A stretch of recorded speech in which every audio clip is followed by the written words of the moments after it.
ለወራት እየሞከራችሁ ለምን 1 ሴንቲሜትር እንኳን ቦርጭ ሊቀንስ እንዳልቻለ አውቃችኋል? ምክንያቱ ችግሩ ከምትበሉት የምግብ መጠን ጋር ሳይሆን ሰውነት ውስጥ ባለው ሚስጥራዊ የኬሚካል ውጊያ ምክንያት ነው። ሰላም፣ እኔ ፋርማሲስት ህይወት ነኝ። ባለፉት ዘመናት በህክምናውና በጤናው ዓለም ስለ ቦርጭ እጅግ በርካታ የተሳሳቱ መረጃዎች ሲሰራጩ ቆይተዋል። ዛሬ ግን ምንም አይነት ውሸት የሌለበት በሳይንስ የተረጋገጡና ሳይንቲስቶች ብቻ የሚያውቁት የቦርጭ ማጥፊያ እውነተኛ ሚስጥር ይዤላችሁ መጥቻለሁ። ለምን ለአመታት ሙሉ ስፖርት ሰርተ ቦርጭ እንዳልጠፋ ሰውነት ስብ ማቃጠል እንዳይችል ያገደው ዋና ወይም ቁልፍ እና ያለምንም ረሃብ ቦርጭን በቀናት ውስጥ የሚያቃጥለውን ባለ 5 ደረጃ ሳይንሳዊ ቀመር እነግራችኋለሁ። ይህ ቪዲዮ እስከ መጨረሻው ሰከንድ ካያችሁት ዋስትና ሰጣችኋለሁ። ስለ ሰውነታችሁ ያላችሁን እይታ ሙሉ በሙሉ ይቀየራል። ዝግጁ ከሆናችሁ ቪዲዮ ላይክ በማድረግ ጀምሩ። ወደ ሚስጥሩ እንለፍ። ሚስጥር ቁጥር 1 የሰው አይነቶችና የቦርጭ አደገኝነት። በመጀመሪያ ሁላችንም መረዳት ያለብን ትልቅ እውነት አለ።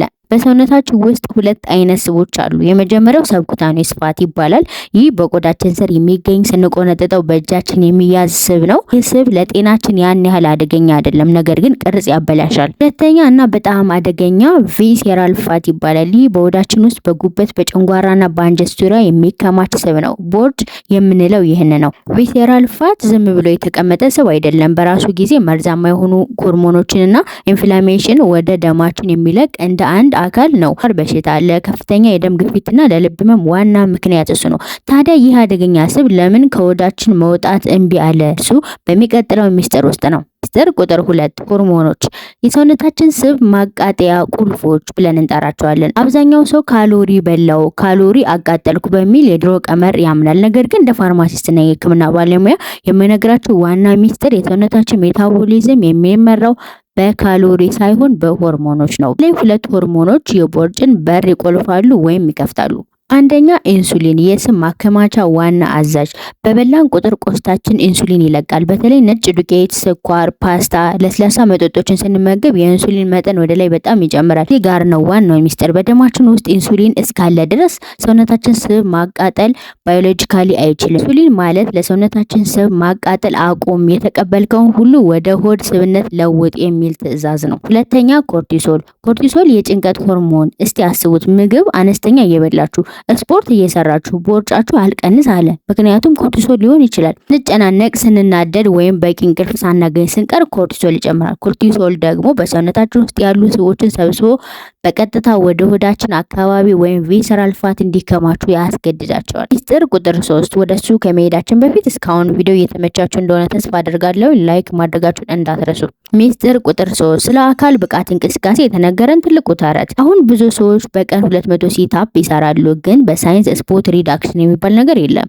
የሆድ ስፖርት ስትሰሩ ከስቡ ስር ያሉትን የሆድ ጡንቻዎች ወይም አብስ ታጠነክሩታላችሁ እንጂ በላይ ላይ ያለውን ስብ አይቃጥለውም። ጡንቻችሁ ሲያድግ ደግሞ ይበልጥ ቦርጫችሁ ወደ ውጪ ገፍትሮ እንዲወጣ ሊያደርግ ይችላል። ታዲያ ትክክለኛው ስፖርት ምንድነው? የክብደት ወይም የጡንቻ ስፖርት ሬዚስታንስ ትሬኒንግ። ጡንቻ ባደገ ቁጥር ሰውነታችን ረፈበት ቦታ እንኳ ካሎሪ እና ስብ ያቃጥላል። HIIT ሃይ ኢንቴንሲቭ ኢንተርቫል ትሬኒንግ በአጭር ጊዜ ውስጥ በከፍተኛ ፍጥነት የሚሰሩ የስፖርት አይነቶች። ለምሳሌ ለ30 ሰከንድ በሙሉ ጉልበት መሮጥ፣ ለ30 ሰከንድ ማረፍ። ይህ ስፖርት ከተሰራ በኋላ እስከ 24 ሰዓት ድረስ ሰውነታችን ስብ ማቃጠሉን ሊቀጥል ያደርጋል፣ ወይም አፍተር በርን ኢፌክት ማለት ነው። አሁን ደግሞ ወደ ዋናውና ተግባራዊ መፍትሄ መጣን። ይህንን ባለ 5 ደረጃ ቀመር ለ30 ቀን ተከተሉና ሆዳችሁን ስብ መቅለጥ በአይናችሁ እዩ። አንደኛ 16-8 ኢንተርሚቴንት ፋስቲንግ ወይም የጊዜ ገደብ ያለው ጾም። 16 ሰዓት መጾም፣ 8 ሰዓት መመገብ። ይህ ሲሆን በደማችን ውስጥ ያለውን የኢንሱሊን ሙሉ በሙሉ ያወርደዋል። ሰውነታችን የተከማቸውን ስብ በደንብ ያቀልጠዋል። ይህ በአብዛኛዎቻችን በጣም ቀላል ይመስለኛል። ለምን? ኢትዮጵያ ሀገራችን የሃይማኖታዊ ሀገር ነች። ለምሳሌ ኦርቶዶክስ፣ በእስልምና በተለያዩ ሃይማኖቶች ጾም አለ። እኔ ኦርቶዶክስ ነኝ እና በኦርቶዶክስ ስርዓት ብዙ የጾም ስርዓቶች አሉ። አብዛኛውን አመት ከግማሽ በላይ የሚሆኑ በጾም ነው የሚያልፈው። እናም የትክክለኛ ስርዓቱን ብንጾም በሰዓቱ እስከ 9 ሰዓት ብንጾም 16 ሰዓት ኦር ከዛ በላይ ነው የሚሆነው። ይሄ ደግሞ በደንብ ለመንፈሳዊም በስጋዊም በዛው ስባችንን እያቀለጥን በዛው ደግሞ ነፍሳችን እናገኛለን ማለት ነው። ይሄን አጭር መንገድ ተጠቀሙ። ሁለተኛ ስኳርና የተጣሩ ካርቦሃይድሬቶችን አቁሙ። ለስላሳ መጠጦች፣ ነጭ ዱቄትና በብዛት ስኳር ያላቸው ነገሮችን መቀነስ። በምትካቸው ደግሞ ውስብስብ የሆኑ ካርቦሃይድሬቶችን እንደ አጃ፣ ጠቆር ያለ ሩዝ እና እንደ ድንች መጠቀም። ሶስተኛ ፕሮቲንና ፋይበርን በእጥፍ ጨምሩ። በእያንዳንዱ ምግቦቻችሁ ላይ እንቁላል፣ ምስር፣ አተር፣ አሳ ወይም የዶሮ ስጋን ጨምሩ። ፕሮቲን የራብ ሆርሞንን ይጨምራል። ረጅም ሰዓት ጠግበን እንድንቆይ ወይም የጥጋብ ስሜት እንዲሰማን ያደርጋል። ስለዚህ ብዙ ምግብ አንመገብም ማለት ነው። ይሄ አንዱ መንገድ ነው። አራተኛ ከ7 እስከ 8 ሰዓት ጥርት ያለ እንቅልፍ መተኛት። ከምሽቱ 4 ሰዓት እስከ 11 ሰዓት ባለው ጊዜ ውስጥ መተኛት ኮርቲሶል መጠን ይቀንሳል። እንቅልፍ ማጣት በራሱ በወር ውስጥ ቦርጭ እንዲወጣ ያደርጋል። ውድ የቻናላችን ቤተሰቦች ቦርጭን ማጥፋት የጽናት እንጂ የፍጥነት ጉዳይ አይደለም።